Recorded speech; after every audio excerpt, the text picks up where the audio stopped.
যুক্তরাষ্ট্রের অবসরপ্রাপ্ত নাগরিক, প্রতিবন্ধী ব্যক্তি এবং স্বল্প আয়ের মানুষের জন্য সোশ্যাল সিকিউরিটি একটি গুরুত্বপূর্ণ সামাজিক নিরাপত্তা কর্মসূচি।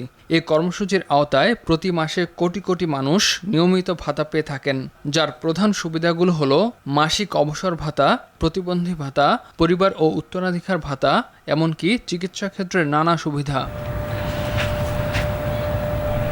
তবে সাম্প্রতিক সময়ে এই কর্মসূচির আর্থিক ভবিষ্যৎ নিয়ে নতুন করে শুরু হয়েছে আলোচনা। এক জরিপে দেখা গেছে প্রায় ৭৪% আমেরিকান মনে করেন তাদের জীবদ্দশায় এই তহবিলের কার্যক্রম বন্ধ হয়ে যেতে পারে। এই আশঙ্কাই আমেরিকানদের অবসর জীবনের নিরাপত্তা নিয়ে উদ্বেগ আরও বাড়িয়ে তুলছে। সরকারি পূর্বাভাস বলছে ২০৩২ সালের শেষ নাগাদ নিঃশেষ হতে পারে অবসর ভাতা তহবিল। যদি কংগ্রেস কোনো সংস্কার না আনে, তাহলে সুবিধাভোগীরা গড়ে প্রায় ২৪% ভাতা কমে যাওয়ার ঝুঁকিতে পড়তে পারেন। তবে অর্থনীতিবিদরা বলছেন সোশ্যাল সিকিউরিটি পুরোপুরি দেউলিয়া হওয়ার পথে নেই, কারণ পেরোল ট্যাক্স থেকে অর্থ নিয়মিত আসতেই থাকবে। অর্থনীতিবিদদের ধারণা, সুবিধা প্রদানের ধরনে হয়তো সময়ের সঙ্গে সঙ্গে ভবিষ্যতে কিছু পরিবর্তন আসতে পারে। ইমতিয়াজ আহমেদ, RTV।